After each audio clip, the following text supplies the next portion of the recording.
नमस्कार। आइए सुनते हैं मुंशी प्रेमचंद जी द्वारा लिखी कहानी प्रेरणा।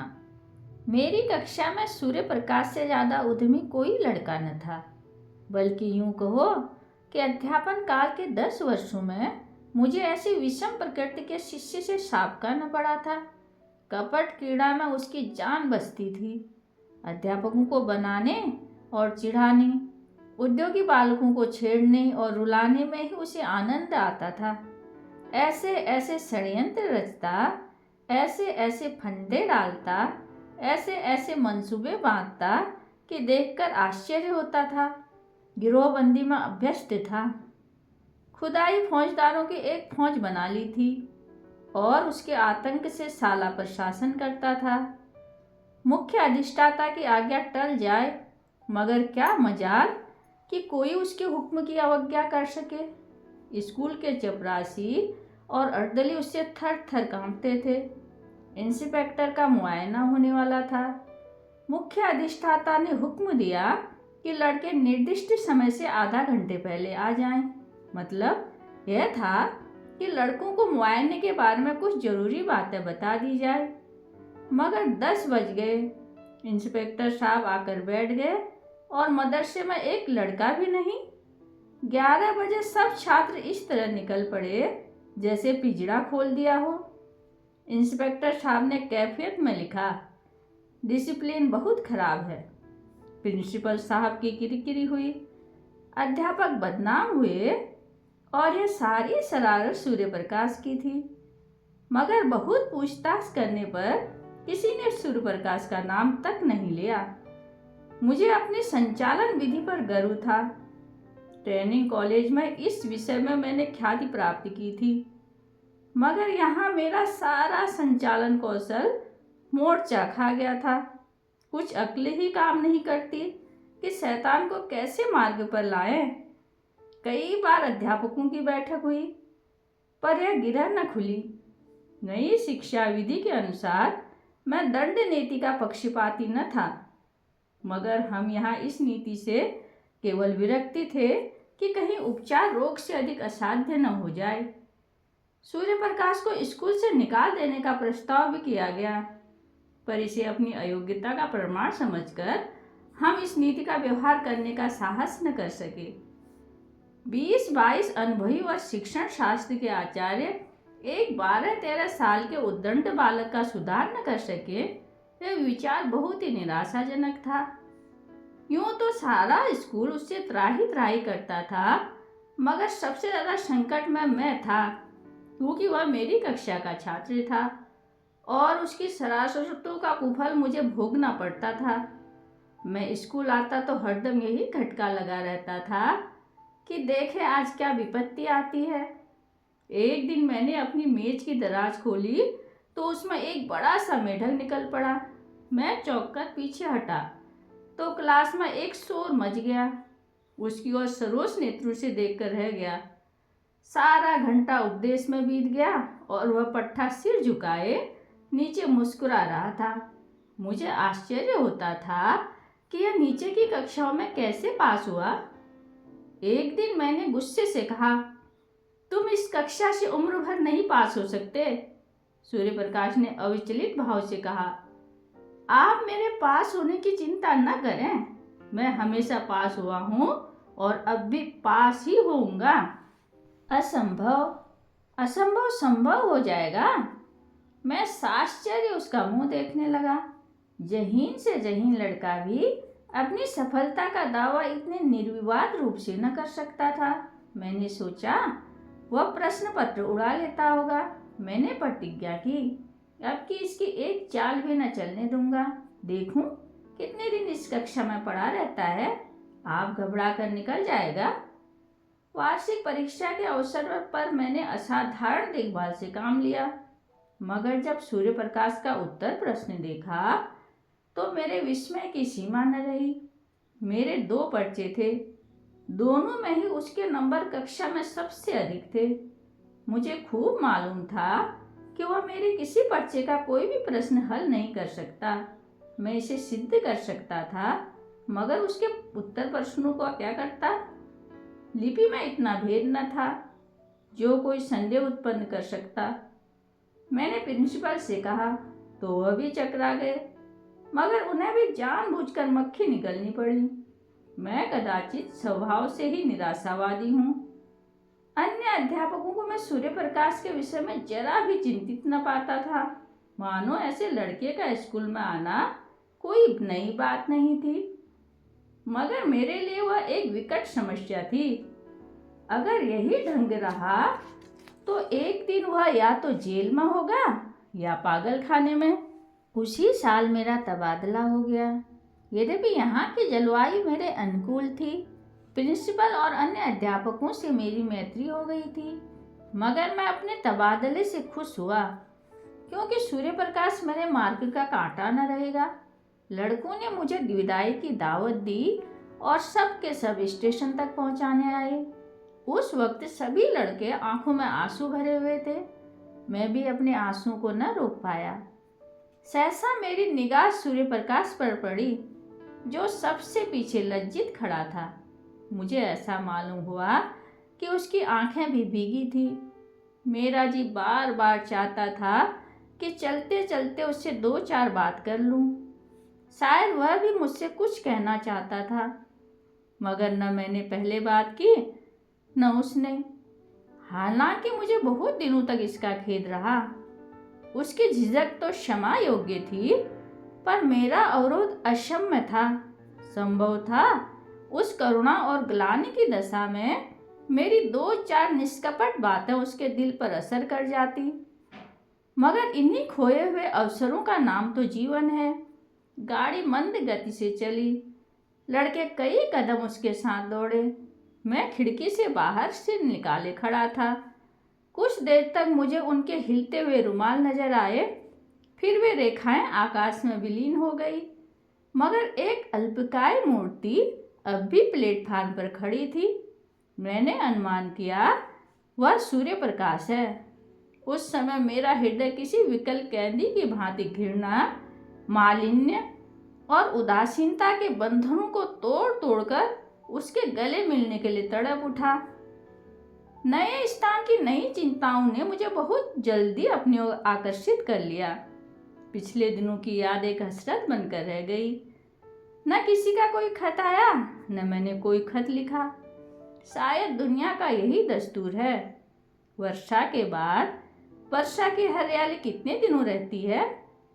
संयोग से मुझे इंग्लैंड में विद्याभ्यास करने का अवसर मिला। वहाँ 3 साल लग गए। वहाँ से लौटा तो एक कॉलेज का प्रिंसिपल बना दिया गया। यह सिद्धि मेरे लिए बिल्कुल आशातीत थी। मेरी भावना स्वप्न में भी इतनी दूर नहीं उड़ी थी, किंतु पदलिप्सा अब किसी और भी ऊंची डाल पर आश्रय लेना चाहती थी। शिक्षा मंत्री से रब्त जब्त पैदा किया। मंत्री महोदय मुझ पर कृपा रखते थे, मगर वास्तव में शिक्षा के मौलिक सिद्धांतों का उन्हें ज्ञान न था। मुझे पाकर उन्होंने सारा भार मेरे ऊपर डाल दिया। घोड़े पर सवार वह थे, लगाम मेरे हाथ में थी। फल यह हुआ कि उनके राजनैतिक विपक्षियों से मेरा विरोध हो गया। मुझ पर जा बेजा आक्रमण होने लगे। मैं सिद्धांत रूप से अनिवार्य शिक्षा का विरोधी हूँ। मेरा विचार है कि हर एक मनुष्य को उन विषयों में ज़्यादा स्वाधीनता होनी चाहिए जिसका उससे निज का संबंध है। मेरा विचार है कि यूरोप में अनिवार्य शिक्षा की जरूरत है, भारत में नहीं। भौतिकता पश्चिमी सभ्यता का मूल तत्व है। वहाँ किसी काम की प्रेरणा आर्थिक लाभ के आधार पर होती है। जिंदगी की जरूरतें ज़्यादा हैं, इसलिए जीवन संग्राम भी अधिक भीषण है। माता पिता भोग के दास होकर बच्चों को जल्द से जल्द कुछ कमाने पर मजबूर करते हैं। इसकी वजह है कि वह मद का त्याग करके 1 शिलिंग रोज बचत कर लें। वे अपने कमसिन बच्चों को 1 शिलिंग की मजदूरी करने के लिए दबाएंगे। भारतीय जीवन में सात्विक सरलता है। हम उस वक्त तक अपने बच्चे से मजदूरी नहीं कराते जब तक परिस्थितियां हमें विवश न कर दें।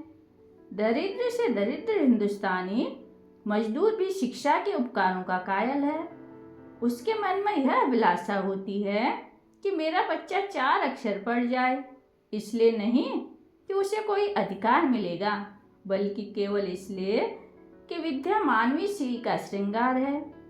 अगर यह जानकर भी वह अपने बच्चे को मदरसे नहीं भेजता तो समझ लेना चाहिए कि वह मजबूर है। ऐसी दशा में उस पर कानून का प्रहार मेरी दृष्टि में न्याय संगत नहीं है। इसके सिवाय मेरे विचार में अभी हमारे देश में योग्य शिक्षकों का अभाव है। अर्ध शिक्षित और अल्प वेतन पाने वाले अध्यापकों से आप यह आशा नहीं कर सकते कि वह कोई ऊंचा आदर्श अपने सामने रख सकें। अधिक से अधिक इतना ही होगा कि 4-5 वर्ष में बालक को अक्षर का ज्ञान हो जाएगा। मैं इसे पर्वत खोदकर चूहिया निकालने के तुल्य समझता हूँ। वयस प्राप्त हो जाने पर यह मामला 1 महीने में आसानी से तय किया जा सकता है। मैं अनुभव से कह सकता हूँ कि युवावस्था में हम जितना ज्ञान 1 महीने में प्राप्त कर सकते हैं, उतना बाल्यकाल में 3 साल में भी नहीं कर सकते। फिर खामखा बच्चों को मदरसे में कैद करने से क्या लाभ? मदरसे के बाहर रहकर स्वच्छ वायु तो मिलती, प्राकृतिक अनुभव तो प्राप्त होते। पाठशाला में बंद करके तो आप उनके मानसिक और शारीरिक दोनों विद्याओं की जड़ काट देते हैं। इसलिए जब प्रांतीय व्यवस्थापिका सभा में अनिवार्य शिक्षा का प्रस्ताव पेश हुआ तो मेरी प्रेरणा से मिनिस्टर साहब से उसका विरोध किया। नतीजा यह हुआ कि प्रस्ताव अस्वीकृत हो गया। फिर क्या था, मिनिस्टर साहब और मेरी वह ले दे हुई कि कुछ न पूछिए। व्यक्तिगत आक्षेप किए जाने लगे। मैं गरीब की बीवी था, मुझे ही सबकी भाभी बनना पड़ा। देशद्रोही, उन्नति का शत्रु और नौकरशाही का गुलाम कहा गया। मेरे कॉलेज में जरा सी भी कोई बात होती तो काउंसलिंग में मुझ पर वर्षा होने लगती। मैंने चपरासी को पृथक किया। सारी काउंसलिंग पंजे झाड़कर मेरे पीछे पड़ गई। आखिर मिनिस्टर को मजबूर होकर उस चपरासी को बहाल करना पड़ा। यह अपमान मेरे लिए असह्य था। शायद कोई भी इसे सहन न कर सकता। मिनिस्टर साहब ने मुझे शिकायत नहीं, वह मजबूर थे। हाँ, इस वातावरण में काम करना मेरे लिए दुस्साध्य हो गया। मुझे अपने कॉलेज के आंतरिक संगठन का भी अधिकार नहीं। अमुक क्यों नहीं परीक्षा में भेजा गया? अमुक के बदले अमुक को क्यों नहीं छात्रवृत्ति दी गई? अमुक अध्यापक को अमुक कक्षा क्यों नहीं दी जाती है? इस तरह के सारहीन आक्षेपों ने मेरी नाक में दम कर दिया। इस नई चोट ने कमर तोड़ दी। मैंने इस्तीफा दे दिया। मुझे मिनिस्टर साहब से इतनी आशा अवश्य थी कि वह कम से कम इस विषय में न्यायपरायणता से काम लेंगे, मगर उन्होंने न्याय की जगह नीति को मान्य समझा और मुझे कई साल की भक्ति का यह फल मिला कि मैं पदच्युत कर दिया गया। संसार का ऐसा कटु अनुभव मुझे अब तक न हुआ था। ग्रह भी कुछ बुरे आ गए थे। इन्हीं दिनों पत्नी का देहांत हो गया। अंतिम दर्शन भी न कर सका। संध्या समय नदी तट पर सैर करने गया था। वह कुछ अस्वस्थ थी।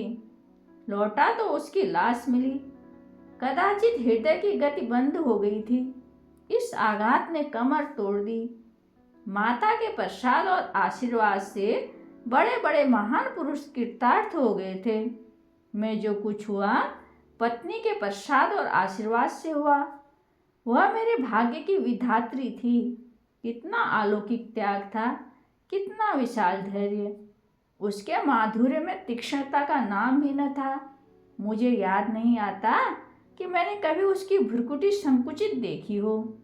निराश होना तो जानती ही न थी। मैं कई बार सख्त बीमार पड़ा हूँ।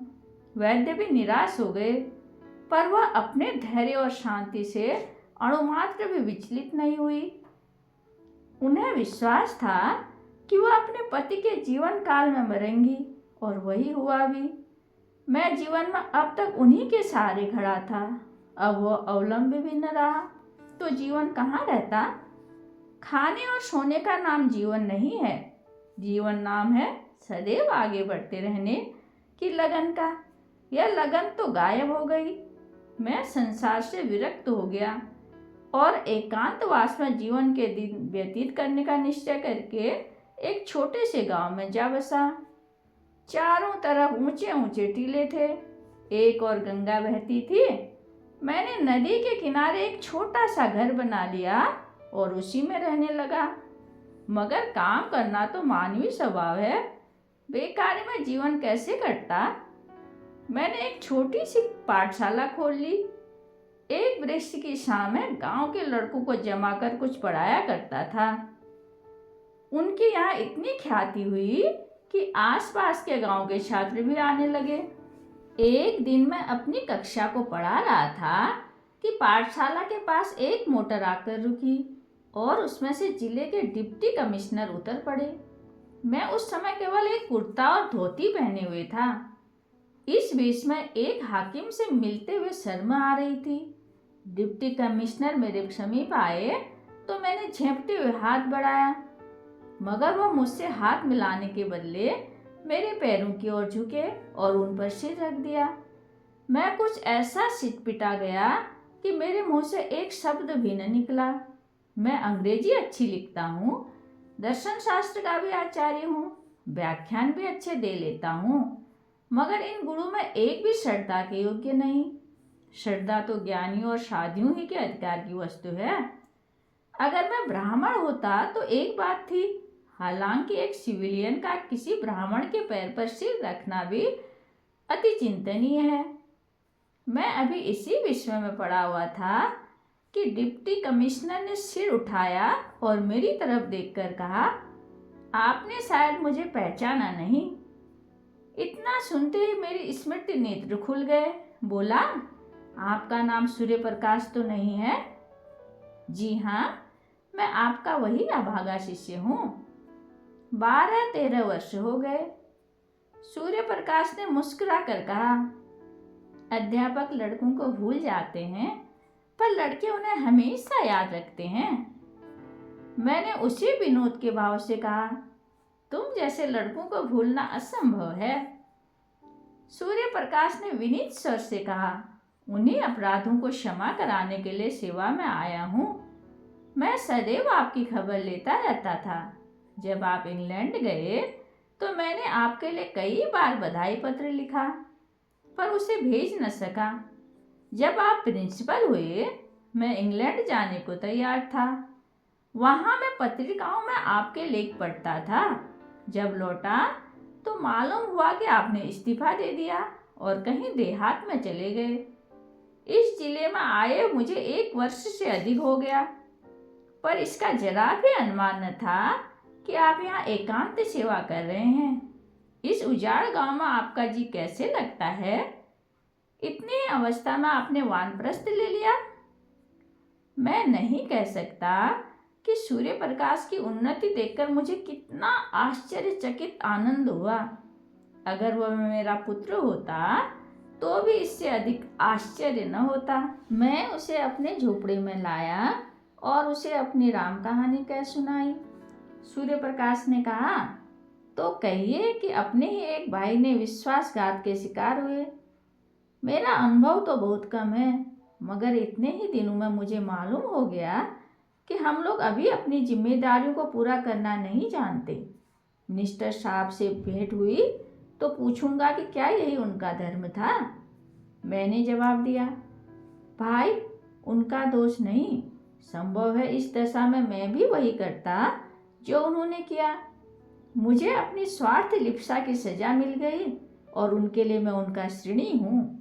बनावट नहीं, सत्य कहता हूँ कि यहाँ मुझे जो शांति है वह और कहीं न थी। इस एकांत जीवन में मुझे जीवन के तत्वों का वह ज्ञान हुआ जो संपत्ति और अधिकार की दौड़ में किसी तरह संभव न था। इतिहास और भूगोल के पोथे चाटकर यूरोप के विद्यालयों की शरण जाकर भी मैं अपनी ममता को न मिटा सका, बल्कि यह रोग दिन दिन और असाध्य होता जाता था। आप सीढ़ियों पर पांव रखे बगैर छत की ऊंचाई तक नहीं पहुंच सकते। संपत्ति की अट्टालिका तक पहुंचने में दूसरी जिंदगी ही जीने का काम देती है। आप उन्हें कुचलकर ही लक्ष्य तक पहुंच सकते हैं। वहां सौजन्य और सहानुभूति का स्थान ही नहीं। मुझे ऐसा मालूम होता है कि उस वक्त मैं हिंसक जंतुओं से घिरा हुआ था और मेरी सारी शक्तियां अपनी आत्मरक्षा में लगी रहती थी। यहाँ मैं अपने चारों ओर संतोष और सरलता देखता हूँ। मेरे पास जो लोग आते हैं कोई स्वार्थ लेकर नहीं आते और न मेरी सेवाओं में प्रशंसा या गौरव की लालसा है। यह कहकर मैंने सूर्य प्रकाश के चेहरे की ओर गौर से देखा। कपट मुस्कान की जगह ग्लानि का रंग था। शायद यह दिखाने आया था कि आप जिसकी तरफ से इतने निराश हो गए थे वह अब इस पद को सुशोभित कर रहा है। वह मुझसे अपने सदुद्योग का बखान चाहता था। मुझे अब अपनी भूल मालूम हुई। एक संपन्न आदमी के सामने समृद्धि की निंदा उचित नहीं। मैंने तुरंत बात पलट कर कहा, मगर तुम अपना हाल तो कहो, तुम्हारी यह काया पलट कैसे हुई? तुम्हारी शरारतों को याद करता हूँ तो अब भी रोए खड़े हो जाते हैं। किसी देवता के वरदान के सिवा और कहीं यह विभूति न प्राप्त हो सकती थी। सूर्य प्रकाश ने मुस्कुराकर कहा, आपका आशीर्वाद था। मेरे बहुत आग्रह करने पर सूर्य प्रकाश ने अपना वृत्तांत सुनाना शुरू किया। आपके चले जाने के कई दिन बाद मेरा ममेरा भाई स्कूल में दाखिल हुआ। उसकी उम्र 8-9 साल से ज़्यादा न थी। प्रिंसिपल साहब उसे हॉस्टल में न लेते थे और न मामा साहब उसके ठहरने का प्रबंध कर सकते थे। उन्हें इस संकट हाल में देखकर मैंने प्रिंसिपल साहब से कहा, उसे मेरे कमरे में ठहरा दीजिए। प्रिंसिपल साहब ने इसे नियम विरुद्ध बतलाया। इस पर मैंने बिगड़कर उसी दिन हॉस्टल छोड़ दिया और एक किराए का मकान लेकर मोहन के साथ रहने लगा। उसकी माँ कई साल पहले मर चुकी थी। इतना दुबला पतला कमजोर और गरीब लड़का था कि पहले ही दिन से मुझे उस पर दया आने लगी। कभी उसके सिर में दर्द होता, कभी ज्वर हो जाता। आए दिन कोई न कोई बीमारी खड़ी रहती थी। इधर सांझ हुई और उसे झपकियाँ आने लगी। बड़ी मुश्किल से भोजन करने उठता।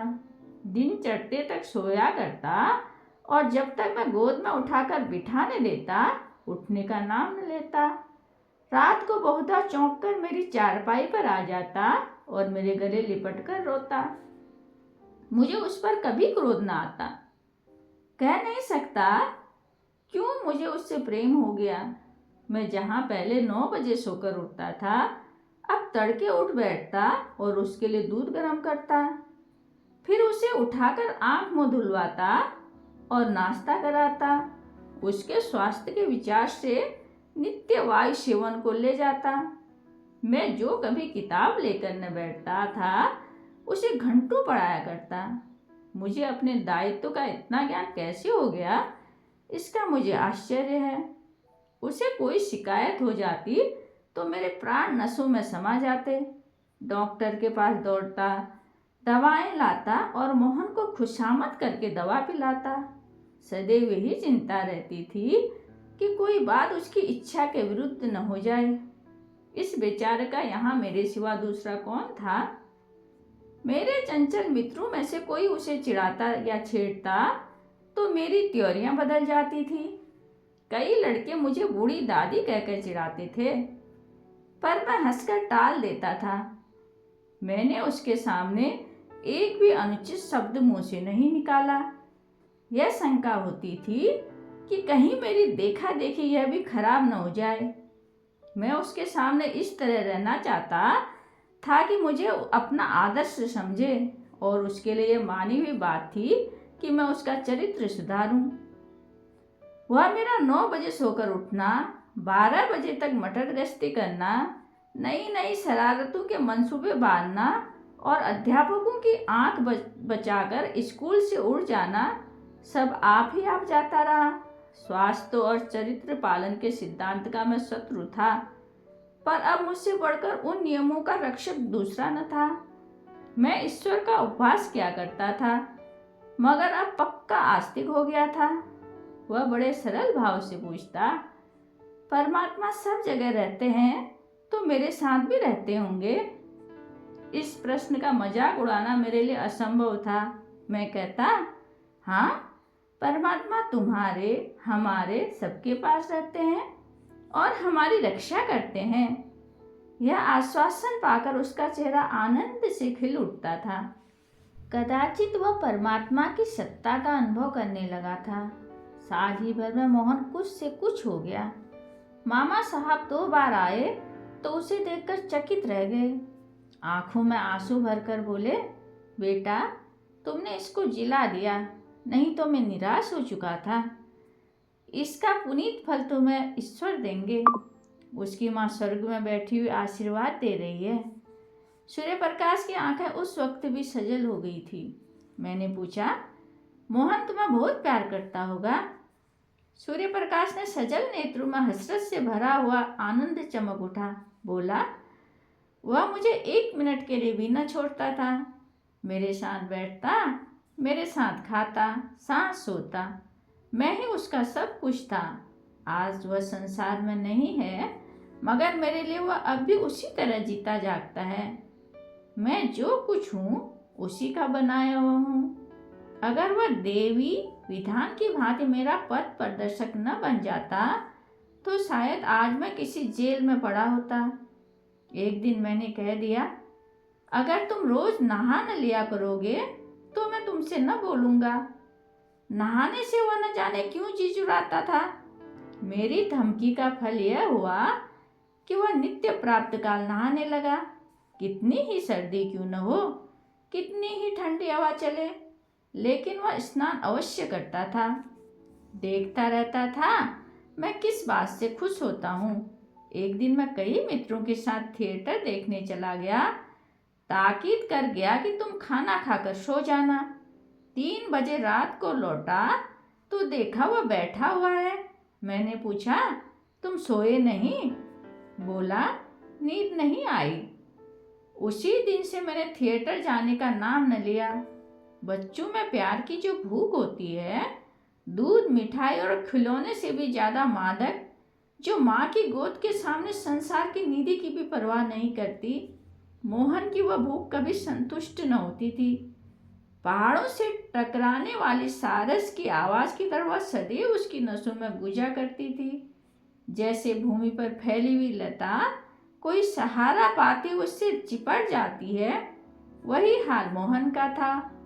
वह मुझसे ऐसा चिपटा गया था कि पृथक किया जाता तो उसकी कोमल बेली के टुकड़े टुकड़े हो जाते।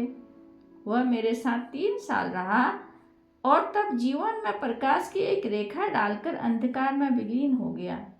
उस जीर्ण काया में कैसे कैसे अरमान भरे हुए थे। कदाचित ईश्वर ने मेरे जीवन में एक अवलंबन की सृष्टि करने के लिए उसे भेजा था। उद्देश्य पूरा हो गया तो वह क्यों रहता। गर्मियों की तातील थी। 2 तातीलियों में मोहन मेरे साथ रहा था। मामा जी के आग्रह करने पर भी वह घर न गया। अब के कॉलेज के छात्रों ने कश्मीर यात्रा करने का निश्चय किया और मुझे उसका अध्यक्ष बनाया। कश्मीर यात्रा की अभिलाषा मुझे चिरकाल से थी। इस अवसर को गनीमत समझा मोहन को मामा जी के पास भेजकर मैं कश्मीर चला गया। 2 महीने के बाद लौटा तो मालूम हुआ कि मोहन बीमार है। कश्मीर में मुझे बार बार मोहन की याद आती थी और जी चाहता था लौट जाऊं। मुझे उस पर इतना प्रेम है, इसका अंदाज मुझे कश्मीर जाकर हुआ। लेकिन मित्रों ने पीछा न छोड़ा। उसके बीमारी की खबर पाते ही मैं अधीर हो उठा और दूसरे ही दिन उसके पास जा पहुंचा। मुझे देखते ही उसकी पीली और सूखे हुए चेहरे पर आनंद की स्फूर्ति झलक पड़ी। मैं दौड़कर उससे गले से लिपट गया। उसकी आंखों में वह दूरदृष्टि और चेहरे पर वह अलौकिक आभा थी जो मंडराती हुई मृत्यु की सूचना देती है। मैंने आवेश से कांपते हुए सर में पूछा, यह तुम्हारी क्या दशा है मोहन? 2 ही दिनों में यह नौबत पहुंच गई। मोहन ने सरल मुस्कान के साथ कहा, आप कश्मीर की सैर करने गए थे, मैं आकाश की खैर कर सैर करने जा रहा हूँ। मगर यह दुख कहानी कहकर मैं रोना और रुलाना नहीं चाहता। मेरे चले जाने के बाद मोहन इतना परिश्रम से पढ़ने लगा मानो तपस्या कर रहा हो। उसे यह धुन सवार हो गई इस साल भर की पढ़ाई 2 महीने में समाप्त कर ले और स्कूल खुलने के बाद मुझसे इस श्रम की प्रशंसा रूपी उपहार प्राप्त करे। मैं किस तरह उसकी पीठ ठोकूंगा, शाबाशी दूंगा, अपने मित्रों से बखान करूंगा। इस भावनाओं ने अपने सारे बालोचित उत्साह और तल्लीनता के साथ उसे वशीभूत कर दिया। मामा जी को दफ्तर के कामों से इतना अवकाश कहाँ कि उसके मनोरंजन का ध्यान रखें। शायद उसे प्रतिदिन कुछ न कुछ पढ़ते देखकर वह दिल में खुश होते थे। उसे खेलते न देखकर भला क्या कहते।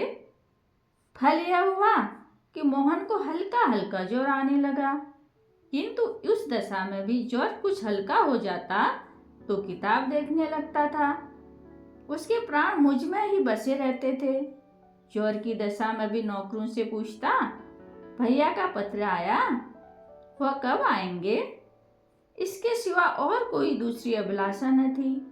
अगर मुझे मालूम होता कि मेरी कश्मीर यात्रा इतनी महंगी पड़ेगी तो उधर जाने का नाम न लेता। उसे बचाने के लिए मुझसे जो कुछ हो सकता था वह मैंने सब किया, किंतु बुखार टाइफाइड था, उसकी जान लेकर ही उतरा। उसके जीवन का स्वप्न मेरे लिए किसी ऋषि का आशीर्वाद बनकर मुझे प्रोत्साहित करने लगा, और यह उसी का शुभ फल है कि आज आप मुझे इस दशा में देख रहे हैं। मोहन की बाल अभिलाषाओं को प्रत्यक्ष रूप में लाकर मुझे यह संतोष होता है कि शायद उसकी पवित्र आत्मा मुझे देखकर प्रसन्न होती हो। यही प्रेरणा थी कि जिसने कठिन से कठिन परीक्षाओं में भी मेरा बेड़ा पार कराया। नहीं तो मैं आज भी वही मंदबुद्धि सूर्य प्रकाश हूँ जिसकी सूरज से आप चिढ़ते थे। उस दिन से मैं कई बार सूर्य प्रकाश से मिल चुका हूँ। जब वह इस तरफ आ जाता है तो बिना मुझसे मिले नहीं जाता है। मोहन को वह अब भी अपना इष्टदेव समझता है। मानव प्रकृति का यह ऐसा रहस्य है जिसे मैं आज तक नहीं समझ सका। धन्यवाद।